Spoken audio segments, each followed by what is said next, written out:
Before you ask someone, why didn't you leave sooner? Or why didn't you just quit? Or why don't you leave now? You need to understand the powerful dynamics at play inside cult and high demand groups and some religious organizations. I'm going to talk about two types of manipulative techniques today, both of which were employed regularly by the personal development cult that I was in for 12 years. After I left, I had a number of people reach out to me who wanted to leave but were scared. And I wanted to make this episode particularly for people who are in that position. You know that you're not where you want to be. Maybe the group you're in used to be fun, fulfilling. Maybe it used to make you money. Maybe it was where you found your friends and your community, whatever the case is. But now it's not serving that purpose anymore, or you have found them to have changed. It's become more abusive, more destructive. And for whatever reason, you are struggling now to find the courage to leave, but you want to leave. So the first tactic is called mystical manipulation. By the way, this is also for you if you're not in a cult, but you have a friend or family member who is in there. My recommendation is not to try and get them out, but to understand for yourself so that you can be there for them, so that when they are ready, that you have information, and so that you don't trigger them by saying things like, I knew it was a cult. Why didn't you just leave? Or anything like that, which can be really understandably triggering, upsetting, and offensive to someone who is in one of these groups. So the first tactic is called mystical manipulation. So this is a tactic used by cult leaders and groups to create experiences that appear spontaneous, but in reality are staged or contrived. And they promote the group's beliefs or agenda. So think of your magicians, con artists, grifters. To someone who's not in a group like this, you might find some of these things hard to believe, or you might want to say, I would never fall for that. That's just ridiculous. It's important to remember that these tactics are used in conjunction with a lot of other factors, often slowly over time. The person being manipulated goes often from total disbelief to open-minded, curious, to completely sucked in, to becoming a devout, true believer. Mystical manipulation fosters an aura of sacredness or divine intervention or some sort of higher power that is causing it. And it aims to validate the group's particular teachings, whatever those are, and creates emotional bonds amongst members. And it cultivates an unquestionable belief in the leadership. So, number one, spontaneous divine moments. So cult leaders might arrange for certain miracles or prophetic events to occur, making it seem like those events happened without human intervention. This enhances the group's perceived legitimacy in the eyes of its members. So these events are never spontaneous, or if they are, maybe it's a force of nature that is actually spontaneous, but the cult will take credit for creating it or give credit to the members for helping create it. So our leader claims to be psychic and often displays his psychic abilities by being particularly able to answer your question in a way that seems like he has insider knowledge to what's going on in your life or even your childhood or your past lives or whatever. And I can remember many events where I thought that was true. And so I gave him that power.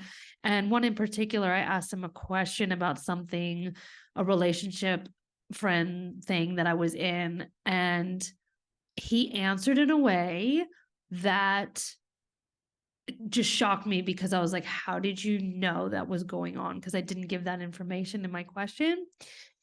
And later I came to find out that he had gone to lunch with some friends of mine who had told him that information.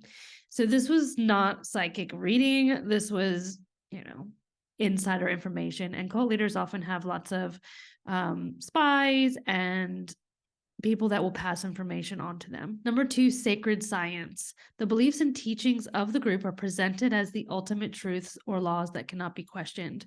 The blend of mysticism and doctrine is often referred to as a sacred science. So in my group, they were tools and processes, and they were held as like the utmost sacred things. We often find people that are like, well, I don't like the people, but I love the tools, or I'm going to keep using the tools, or the processes just work, or they're better because of this or that. And although one of the tools is to ask questions, you can't question the fact that the tools and the processes work or don't work. But here's the funny thing, they will give credit to the tools and processes when they have nothing to do with what the outcome that was created occurred. It's like there's a couple people right now who have lost a lot of weight that are in the group, and they're very prominent figures, and they're taking that Hollywood drug, the Ozempic thing, right? Number 3 is personal experience. So members might be encouraged or induced to have personal experiences, visions, prophecies, really intense feelings, and then they are interpreted within the cult's framework of beliefs. So some of those techniques we've covered in other episodes, but can include sleep deprivation, controlling what you're eating or not eating, alcohol or drug use. In the cult I was in, there was a number of energetic and body work practices happening at the same time. There was a lot of like mantra, repetitive phrases, and just nonsense being spoken on stage. So you're in these sort of altered states, which are really helpful to produce those sort of altered states of consciousness or experiences that feel like you're having some sort of mystical experience. Number 4, reinterpretation. So any event that happens, like natural disasters or anything that just happens, because things happen all the time, are interpreted as validation of the group's beliefs. So, for example, a calamity can be seen as a sign that the world is about to end, just as a cult has predicted. This cult I was in used every single event. Like, I mean, I don't know statistically how many hurricanes, wars, there's always something happening. But they would do, if they did a particularly large class and something happened right before, during, or right after, they would take credit for having created it. And there's always something happening. That's the thing. It would be like, oh, look, this is what we did. There happened to be one class they did right before COVID. So they took credit that they had created the whole pandemic. And then they took credit for, then they predicted that everyone was going to die that had taken the vaccine within 2 years. But then when people didn't die after 2 years, they invented a body process that was supposed to reverse the effects of the vaccine, and claimed that anyone who didn't die that was in the group is because they're running this body process. Okay, number 5, control over environment. Cult environments might be manipulated to foster mystical experiences that can include controlling the lighting, music, food intake, or social interactions. So the more control they have over the environment you're in, the more they can induce or make you feel like you are having these mystical experiences. So the goal of mystical manipulation is control. Is to control members emotionally, mentally, and create scenarios where they believe that they are in the presence of a higher power or force, and that validates their teaching. So whether that higher power is the universe, God, or the cult leader, guru, or the teachings, the gospel, or the processes, or consciousness, or oneness, or whatever you want to call it, the point is that when you're in, you have access to this magical stuff, but when you leave, you lose access to the magical stuff. And which brings me to number 2, fear indoctrination. So the second form of manipulation I want to talk about is fear indoctrination, and that is what they do to control and retain members. So it involves instilling fear in the minds of members to discourage dissent, suppress questioning, and ensure obedience. And it makes you really not want to leave, because who wants something really bad to happen to you when you go? All right, here are some ways that fear indoctrination is created inside cults and high demand groups. Number one, end of the world scenarios. I mean, you've all heard doomsday religions and groups. It's where they preach that the outside world is doomed due to some impending catastrophe, apocalypse, governmental collapse, or divine retribution. By presenting the cult as the only safe haven, maybe the UFO is going to take you to another planet, or you're going to become one with the universe, or you get to go to heaven, or whatever it is. You obviously won't want to leave because you don't want the end of the world to happen to you. You want to be part of that special group that gets the special thing that no one else has access to. So in the group I was in, the leader always was predicting how many years the planet had left to survive. And then they would do things to make it longer, which would be like throwing energy and counting numbers and basically magic spells. So this number would change coincidentally, depending how, like, we would do these long, intense classes, and the amount of years the planet had to survive would go up. Makes you feel really good about yourself because you're saving the planet. But then something would happen. I mean, they said when Fukushima happened that cut the number back. And it's like, based on what? Oh, this random dude is just going like, this many years. Yeah, okay. So they predict this end of the world scenario, and then they usually give you the way that you can keep that from happening or be the only one that survives it when it does. Number two, punishment and retribution. This is a big one. So cults might teach that those who leave, dissent, disobey, will face severe consequences, ranging from spiritual damnation to physical harm, even death. When I left, the leader sat on stage and said that I should die and burn in hell, and said, watch this space. Her business will fall apart now that I've withdrawn my energy from her world. Because he believes, and the members, followers believe, that he is contributing energy to everyone there all the time, and that when you leave, especially when you speak out against him, as I did, he curses you and pulls his energy out, which is supposed to make bad things happen to you. So then when it doesn't, they don't say anything, obviously. And then when it does, because bad things happen to people, they will take credit for it. So there was a woman who hit one of the other leaders while he was driving a motorcycle. Later, she died. They took credit for that. When I say take credit, they didn't say that they did that to her physically, but it was more like they magically cursed her somehow, or that consciousness had their backs. And so this evil person who had done this bad thing died. So it's all very mysterious how it works, but essentially you understand you want to be on their good side. You don't want to leave, and you definitely don't want to speak out about anything that you've witnessed in there that isn't good and would make them look bad, because then bad things will happen to you.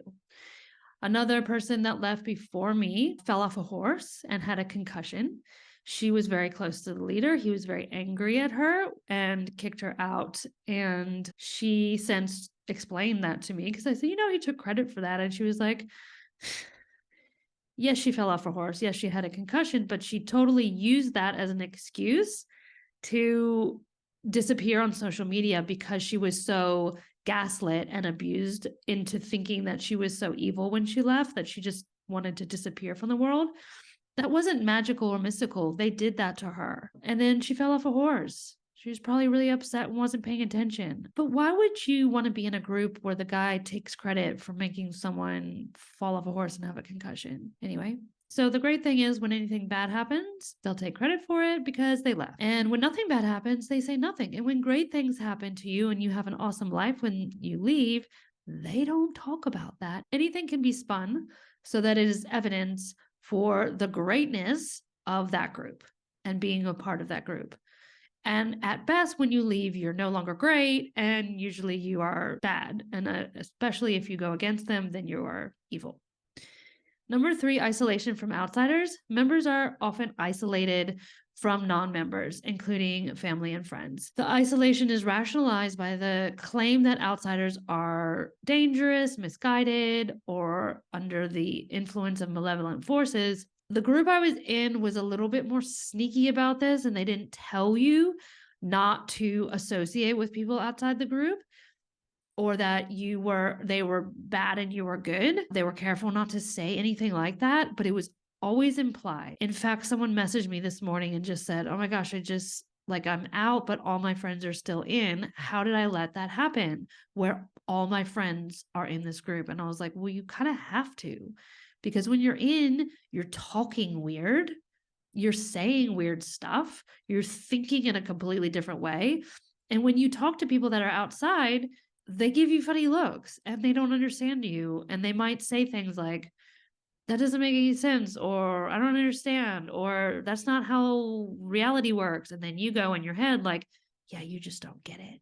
You're not part of this special new club that I'm in where they all are really magical and special. You're in this reality. That's what we called it. Like, there was this reality that's like the, and then there was our reality, beyond reality. So you were like super special. So obviously you want to be part of the cool kids club, and that essentially isolates you from anyone who's not in there. Other cults will blatantly tell you you're not allowed to associate with people that are not in it. And some really extreme religions do that too.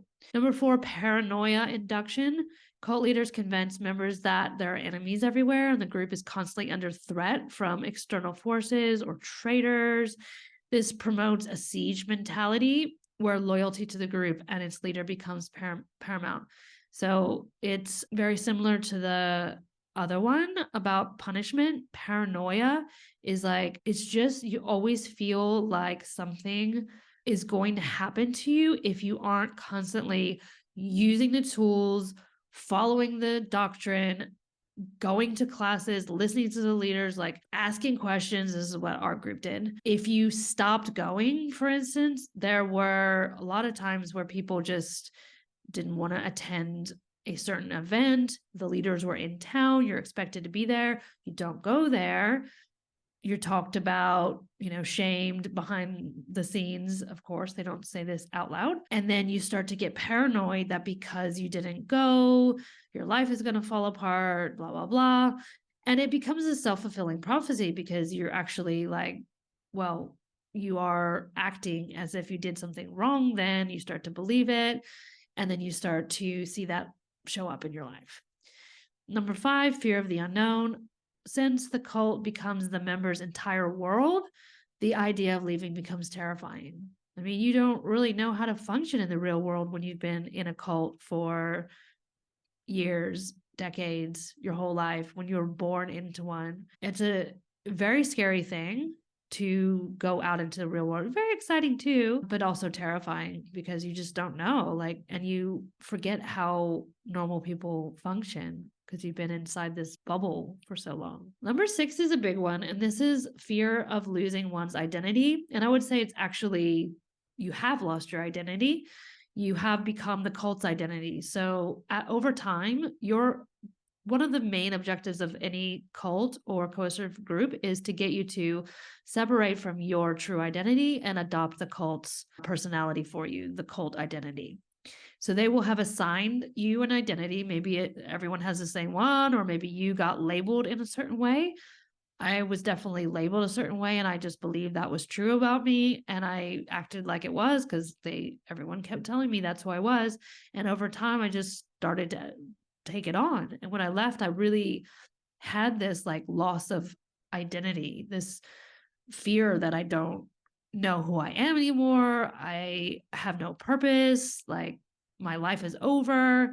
And it's almost like I don't know, midlife crisis, or you found out you have a terminal illness or something. And it's like you have to start seeing what's beyond that.